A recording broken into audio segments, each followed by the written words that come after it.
وبركاته.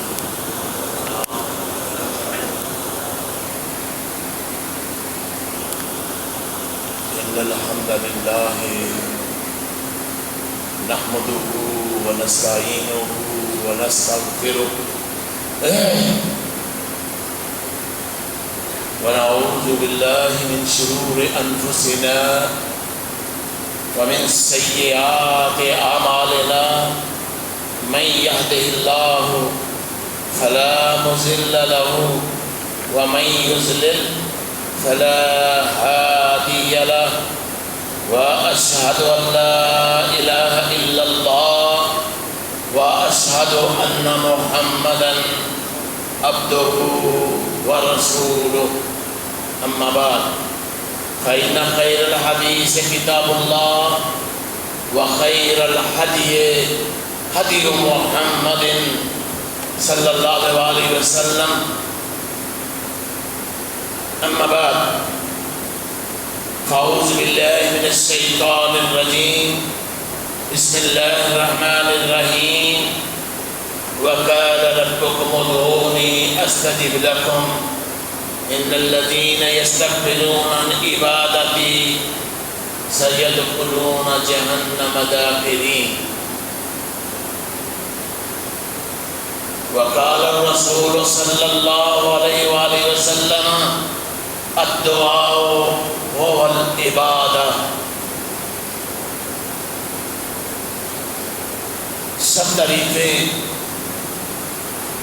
بزرگییں، بڑائییں اور عظمتیں اللہ وحدہ لا شریک کے لیے ہیں.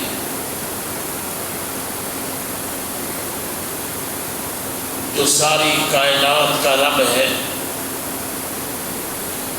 جس کے علاوہ اس کائنات میں کوئی الہ نہیں ہے، جو عبادت کے لائق ہے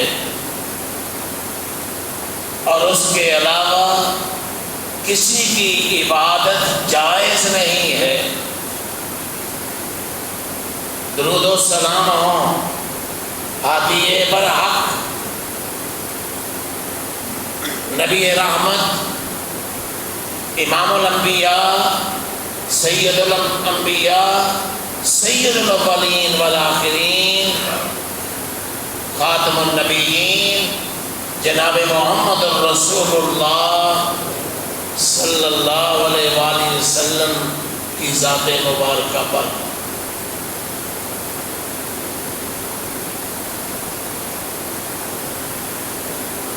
دعا جس کے بارے میں رسول اللہ صلی اللہ علیہ وآلہ وسلم نے فرمایا الدعاء هو العبادہ، دعا ہی عبادت ہے.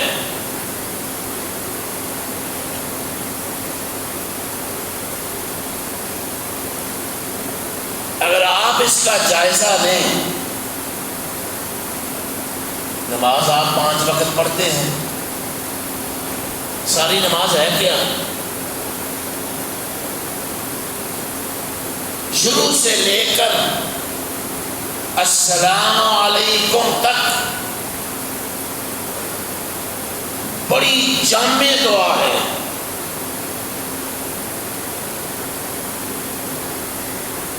حج دیکھ لیں،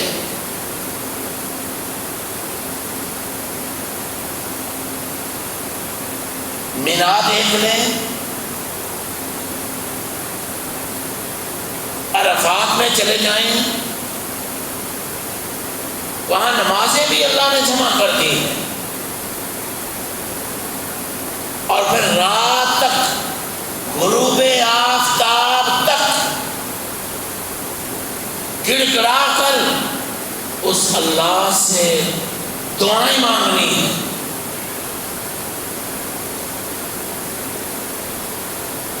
اب جو بھی عبادت لے لیں، اللہ احکم الحاکمین فرماتے ہیں وَقَالَ رَبُّكُمُ ادْعُونِي أَسْتَجِبْ لَكُمْ. تمہارا رب یہ کہتا ہے مجھے پکارو استجب لکم، میں تمہاری دعاؤں کو شرط قبولیت بخشتا ہوں، اور جو دعا نہیں مانگتے ان الذین یستکبرون عن عبادتی سیدخلون جہنم داخرین، جو اللہ سے مانگنے سے تکبر میں آ جاتے ہیں، غرور کرتے ہیں، فرمایا ایسے لوگوں کو ذلیل کر کے جہنم میں ڈال دیا جائے گا۔ ہر وقت اپنے رب سے مانگنا، چلتے پھرتے، اٹھتے بیٹھتے، سوتے، سفر میں، حضر میں، رات میں، دن میں، بیٹھے ہوئے، اٹھے ہوئے، لیٹے ہوئے، ہر وقت نگاہ اس رب کی طرف ہو، اور بندہ اپنے رب سے ہر وقت مانگتا رہے۔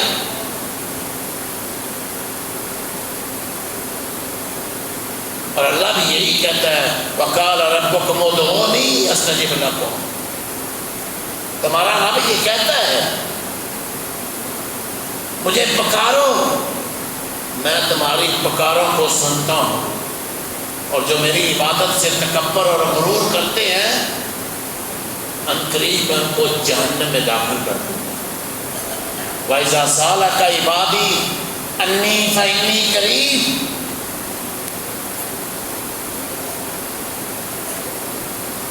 وہ کتنا عظیم رب ہے۔ فرمایا میرا رب جب بھی مجھ سے، میرا بندہ جب بھی مجھ سے سوال کرتا ہے انی فإنی قریب، میں اس کے قریب ہوتا ہوں، جب بھی مجھے پکارتا ہے۔ صحابہ نے عرض کی یا رسول اللہ کوئی ہمارے لیے بھی ایسا آستانہ بنا دیں جہاں ہم جس کے ذریعے اور جس کے واسطے سے ہم اپنے رب کو پکاریں۔ اللہ نے قرآن نازل کر دیا، میں ہر جگہ موجود ہوں، میں ہر ایک کی دعا سنتا ہوں۔ یہ ہر جگہ موجودگی اپنی صفت کے لحاظ سے ہے، اللہ اپنی صفت کے لحاظ سے ہر جگہ موجود ہے۔ فرمایا میرے بندے جب بھی میرے بارے میں پوچھیں ان سے کہہ دیجئے میں قریب ہی ہوں، اجیب دعوت الداعی اذا دعان، میں ہر ایک کی دعاؤں کو قبول کرتا ہوں جب بھی وہ مجھے پکارتا ہے۔ نہ وہ رحم کرتا ہے، نہ وہ سوتا ہے، نہ اس کو اونگ آتی ہے، نہ وہ کسی کا محتاج ہے، ساری کائنات اس کی محتاج ہے اور وہ کسی کا محتاج نہیں ہے۔ وہ ساری کائنات کو دیتا ہے، اس کے خزانے پھر بھی بھرپور رہتے ہیں۔ اس کے خزانے کتنے بھرپور ہیں، اللہ کے پیغمبر جناب رسول اللہ صلی اللہ علیہ وآلہ وسلم نے ارشاد فرمایا سمندر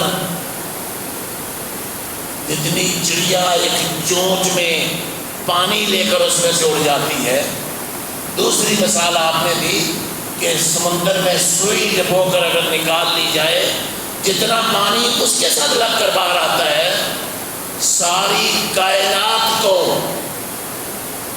جو مانگ رہی ہے اللہ اتنا دے دے جو کچھ ان کی خواہشات ہیں اور اتنا اور بھی دے دے، اس کے خزانوں میں اتنی کمی بھی نہیں آتی۔ وہ کتنا عظیم رب ہے۔ وَإِذَا سَأَلَكَ عِبَادِي أَنِّي فَإِنِّي قَرِيبٌ أُجِيبُ دَعْوَةَ الدَّاعِ إِذَا دَعَانِ فَلْيَسْتَجِيبُوا لِي وَلْيُؤْمِنُوا بِي۔ دو شرطیں اللہ نے رکھی، مجھ پر ایمان لے آئے اور میری بات کو قبول کر لے. لعلہم یرشدون، شاید کہ وہ ہدایت یافتہ ہو جائیں، شاید کہ وہ راہ راست پر آ جائیں. یہاں شاید جو ہے یہ یقین کے لیے ہے. یقیناً جو لوگ اپنے رب سے مانگتے ہیں اور اپنے رب کو الہ سمجھتے ہیں اور اپنے رب کے در پر جھکے رہتے ہیں، اللہ ان کو نوازتا ہے. جس کی مثالیں آگے آئیں گی. قرآن پاک میں اللہ نے بے شمار اس کی مثالیں دی. امن یجیب المضطر اذا دعاہ ویکشف السوء ویجعلکم خلفاء الارض الہ مع اللہ قلیل ما تذکرون. امن یجیب المضطر، بے قرار جب بے قراری میں سے پکارتا ہے، اللہ سب کی سنتا ہے، نیکوں کی بھی سنتا ہے. اور اگر نافرمان لوگ بھی اللہ کے در پر آ جائیں اور اللہ سے الہ کے ساتھ اور اس کو رب سمجھ کر مانگے، اللہ ان کو بھی دیتا ہے. امن یجیب المضطر، وہ بے قرار بے کسی کی حالت میں جو اللہ کو پکارتا ہے، وَيَكْشِفَ السُّوءَ، اللہ اس کی تکلیف کو دور کر دیتا ہے. اور اللہ ان کو زمین میں خلیفہ بنا دیتا ہے. الہ مع اللہ، کوئی ہے ایسا الہ جو اس کے ساتھ اور بھی ایسا ہو، جو بے قراروں کی بے قراری کو سننے والا ہو؟ ابن عساکر نے اس میں ایک واقعہ لکھا ہے کہ ایک شخص، اختصار کے ساتھ میں چلتے، ایک شخص سفر پر جاتا تھا. ایک بندے کو اس نے کہا کہ مجھے فلاں جگہ پر چھوڑ آؤ. وہ لے کر اس کو نکلا. جب تھوڑے سے راستے پر گئے تو اس نے کہا یہ راستہ قریب ہے، اس راستے سے چلتے ہیں. اس نے کہا نہیں، جس راستے سے ہم جاتے ہیں اسی سے چلو. اس نے کہا جلدی پہنچ جاؤ گے. وہ کہتا بس جب ہم آگے نکلے تو میں کیا دیکھتا ہوں کہ ایک جگہ پر جنگل سا، وہاں پہنچے، وہاں لاشیں ہی لاشیں. اس شخص نے تلوار سونپ لی اور کہا کہ میں تجھے قتل کر دوں گا. اس نے کہا یار میرا گھوڑا بھی لے لو، میرے پاس جو ہے وہ بھی لے لو، جو کچھ ہے میرے پاس لے لو، مجھے چھوڑ دو. کہنے لگا یہ تو ہے ہی سب کچھ میرا، اگر میں تجھے چھوڑ دوں گا تو لوگوں کو پتہ چل جائے گا کہ یہ کیا کام کرتا ہے. اب تو میرے ہاتھ سے نہیں بچ سکتا، یہ مال تیرا تو یہ میرا ہی ہے. اس نے ایک اس سے درخواست کی، اللہ کے بندے مجھے صرف 2 رکعت نماز پڑھ لینے دیں، جو تیرا دل ہے کر. وہ کہتا ہے اللہ کی قسم ہے نہ مجھے نماز یاد، نہ مجھے کوئی اور چیز یاد، ڈر اور خوف کی وجہ سے ہر چیز بھول گئی. اچانک میری زبان پر یہ آیت آ گئی، امن یجیب المضطر اذا دعاہ ویکشف السوء. کہتا میں نے یہ سجدے میں پڑھ گیا، اور اس وقت انسان کی کیفیت کیا ہوتی ہے، بڑے الہا کے ساتھ، بڑے یقین کے ساتھ. میں نے اس کو پڑھا، میں نے دیکھا کہ مجھے قدموں کی چاپ سنائی دی. کوئی شخص آیا اور اس نے میرے دشمن کو تلوار ماری اور قتل کر دیا،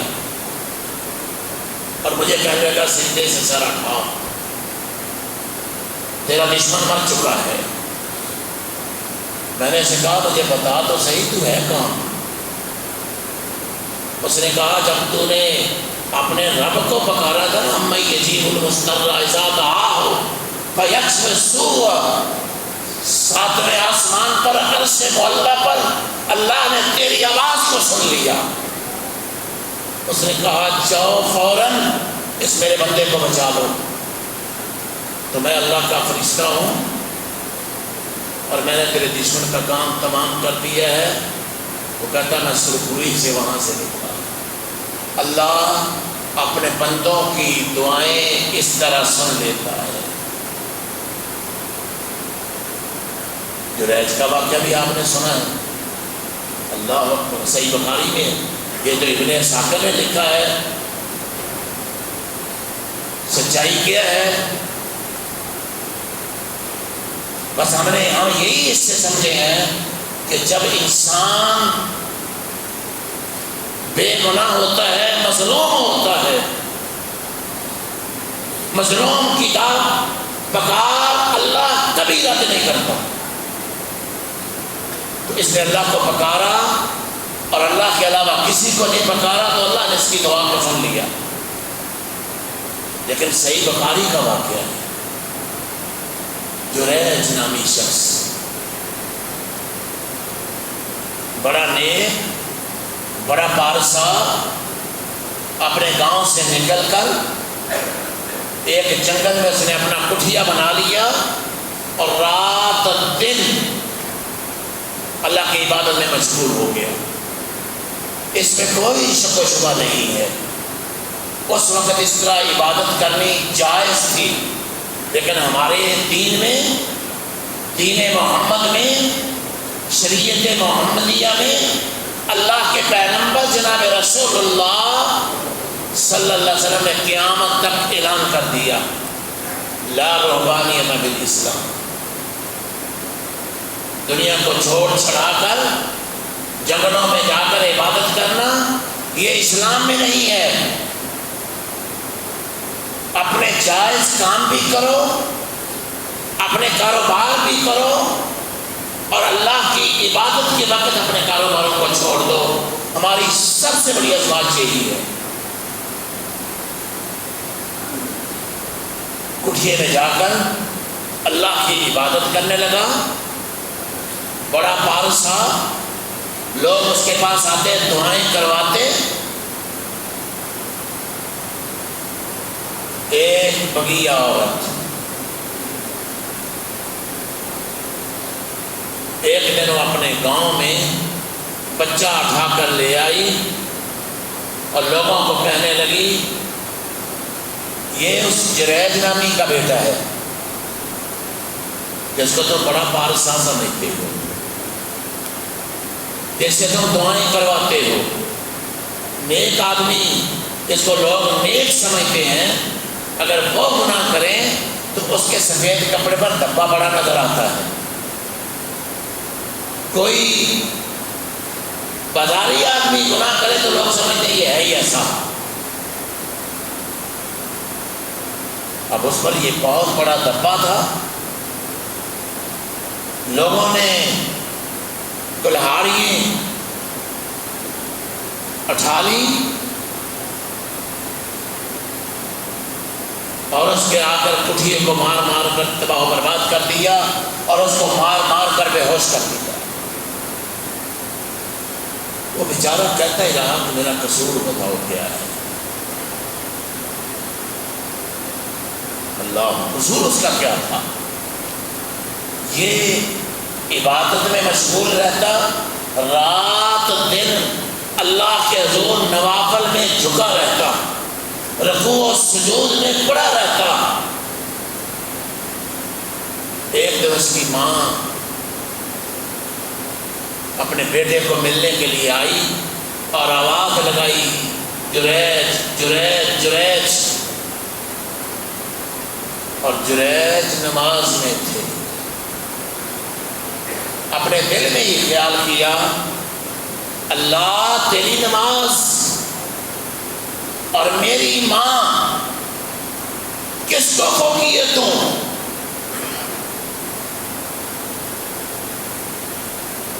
دل نے کہا ماں تو پھر بھی مل جائے گی، اللہ کی عبادت میں لگے رہو۔ ماں بیچاری آوازیں مار مار کے تھک کر چلی گئی۔ کچھ دنوں کے بعد پھر آئی، پھر آ کر وہی صدا لگائی، جریج جریج جریج۔ جریج کو ملنے کے لیے آئی کہ میں اپنے بیٹے کو دیکھ لوں، اور جریج پھر نماز میں تھے۔ جریج پھر نماز میں تھے۔ اتنا اللہ کا وفادار، اللہ کے سامنے جھکنے والا، اللہ کی عبادت کرنے والا، دل میں پھر خیال آیا اللہ میری ماں اور تیری نماز، پھر یہ کہہ کر نماز میں مشغول رہے کہ ماں کو تو پھر بھی کبھی ملنے نہیں، اور نماز میں لگے رہے۔ پھر ایک عرصہ گزرا، ماں پھر آئی۔ یہ صحیح ترین روایت ہے صحیح بخاری کی۔ اپنی ماں کے ساتھ کیسا سلوک کرنا چاہیے، اپنی ماں کی کتنی عزت کرنی چاہیے۔ اللہ کے پیغمبر جناب رسول اللہ صلی اللہ علیہ وسلم نے فرمایا ماں باپ کی دعائیں لیا کرو، بد دعائیں لیا کرو۔ ایک اور حدیث میں آتا ہے کہ اللہ کے پیغمبر صلی اللہ علیہ وسلم نے فرمایا ماں باپ کی دعا اولاد کے بارے میں اللہ قبول کرتا ہے، اس لیے ان کے لیے بہتر دعا کیا کرو، ان کی ہدایت کی دعا کیا کرو، ان کی اچھائی کی دعا کیا کرو۔ تیسری دفعہ پھر آئی، پھر آواز لگائی جریج جریج، اور جریج پھر نماز میں ہی تھے۔ اللہ اکبر۔ پھر یہی سوچا کہ اللہ میری ماں اور تیری نماز، دل میں پھر یہی خیال پیدا ہوا ماں کو تو پھر کبھی مل لیں گے۔ بعض لوگوں کو ماں باپ کی اتنی اہمیت نہیں ہوتی، ہوتے ہو بڑے اچھے ہو، لیکن ماں باپ کی اہمیت بہت بڑی ہے۔ رسول اللہ صلی اللہ علیہ وسلم نے فرمایا کہ نفلی نماز بندہ پڑھ رہا ہے، اگر ماں باپ میں سے کوئی آواز دے دے تو نماز توڑ کر پہلے اس کی بات سنو۔ ماں باپ کی اتنی عظمت ہے، فرمایا ماں باپ کی دعائیں لیا کرو۔ اب اس نے جب تیسری دفعہ بھی نماز میں مشغول رہا اور بیچاری تھک ہار کر اس کے منہ سے بد دعا نکل گئی۔ اللہ اکبر۔ اللہ تجھے کسی بغیہ عورت کا منہ دکھائے، بس یہ بد دعا نکلنی تھی کہ یہ عورت اس نے گاؤں میں جا کر شور مچا دیا کہ یہ بچہ تو اس کا ہے جس کو تم بڑا ولی سمجھتے ہو، نیک سمجھتے ہو، جس سے تم جا کر دعائیں کرواتے ہو۔ لوگوں نے اس کا کٹھیا بھی توڑ دیا، لوگوں نے اس کو بھی مار مار کر بے ہوش کر دیا۔ ہوش آیا، کہنے لگا لوگوں مجھے بتاؤ تو صحیح کیا بات۔ اس نے کیا، لوگوں نے کہا کیا بتائے، اور اس موقع پر لوگ بات بھی کوئی نہیں سنتے۔ کئی مناظر آپ نے دیکھے۔ اس نے کہا اچھا دونی یصلی رکعتین، اب نماز میں بھی طاقت دیکھے کتنی ہے، ادھر ماں باپ کی فرما برداری بھی دیکھے کتنی عظمت ہے اس کی، ادھر نماز میں بھی کتنی طاقت ہے۔ اس نے کہا دونی یصلی رکعتین، اور مجھے لوگوں چھوڑ دو، تم میری بات نہیں مان رہے، مجھے اپنے رب سے ٹیلی فون تو کر لینے دو، مجھے اپنے رب سے بات تو کر لینے دو۔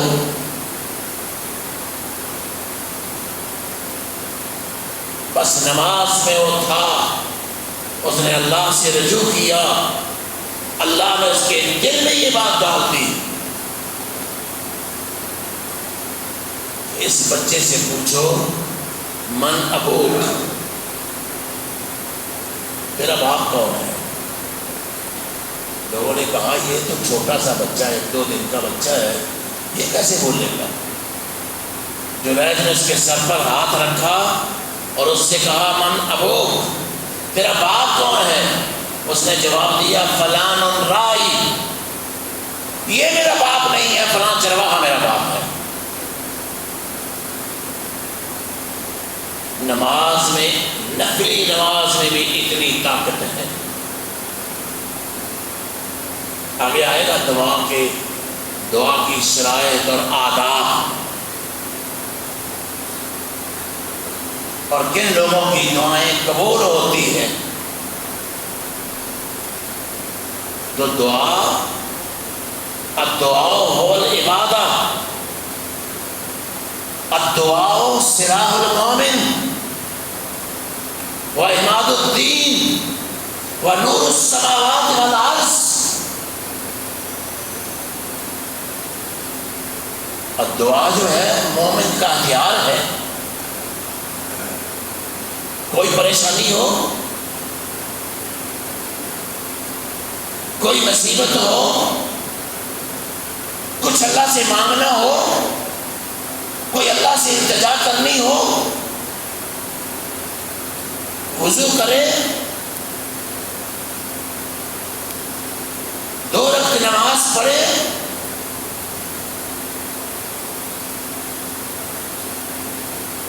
اللہ کی تعریفیں کرے، نبی کریم صلی اللہ علیہ وسلم پر درود پڑھے، پھر اللہ سے مانگے۔ اللہ کے پیغمبر جناب رسول اللہ صلی اللہ علیہ وسلم مسجد نبوی میں تھے، ایک شخص آیا، اس نے نماز پڑھی اور دعا کرنے لگا، نہ اس نے اللہ کی تعریف کی، نہ اس نے نبی کریم صلی اللہ علیہ وسلم پر درود پڑھا۔ تو آپ نے فرمایا تیری دعا قبول نہیں ہوگی، تیری دعا قبول نہیں ہوگی، تیری دعا قبول نہیں ہوگی۔ ایک دوسرا شخص آیا، اس نے آ کے نماز پڑھی،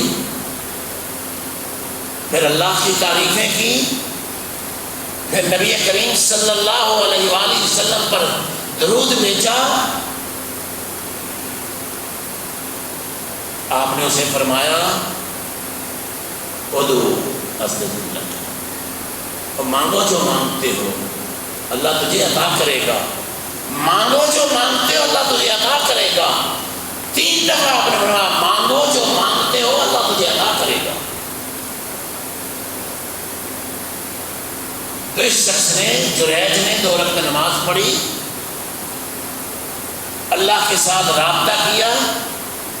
نماز اللہ سے رابطے کا بہت بڑا ذریعہ،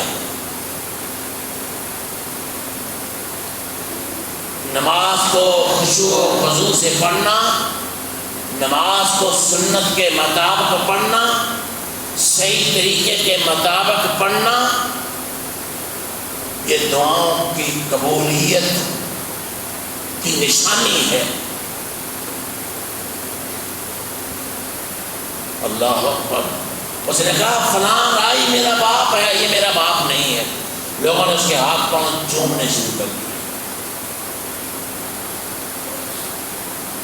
اور اسے کہا کہ ہم تیرا کٹیا سونے کا بنا دیتے ہیں۔ اللہ والے نے کہا نہیں، میرا کٹیا جیسا تھا ویسے ہی بنا دو، مجھے سونے کی ضرورت نہیں ہے۔ تو یہ اہل علم نے لکھا ہے اس حدیث کے ضمن میں کہ جب بڑی غلطی، ماں باپ کی نافرمانی اگر ولی اللہ سے بھی ہو، یہ وہ ولی اللہ ہے جس کے بارے میں کائنات کے امام الانبیاء جناب رسول اللہ صلی اللہ علیہ وسلم نے سے ولی اللہ کہا ہے۔ اس کی ولایت میں کوئی شک نہیں ہے۔ آج کا یہ ایک ہی نقطہ اگر ہم سب اپنا لیں کہ اپنے ماں باپ کی عزت و احترام کرنا ہے، اپنے ماں باپ کی ہر بات ماننی ہے، اور اللہ کے پیغمبر جناب رسول اللہ صلی اللہ علیہ وسلم سے ایک شخص نے پوچھا یا رسول اللہ اگر وہ غلطی پر ہی ہوں، فرمایا ہاں اگر وہ غلطی پر ہی ہوں، اگر وہ غلطی پر ہی ہوں، اگر وہ غلطی پر ہی ہوں، تب بھی ماں باپ کی بات ماننی ہے۔ کہاں بات نیت کی ماننی؟ جہاں اللہ کی ذات کے ساتھ شرک ہو، جہاں شریعت کی مخالفت کا وہ حکم دے، وہ بات نیت کی ماننی۔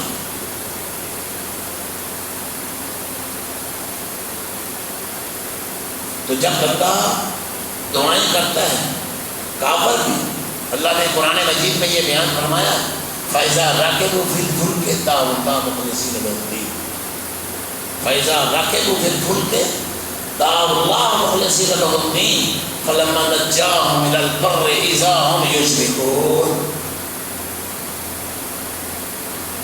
یہ کافر بھی جب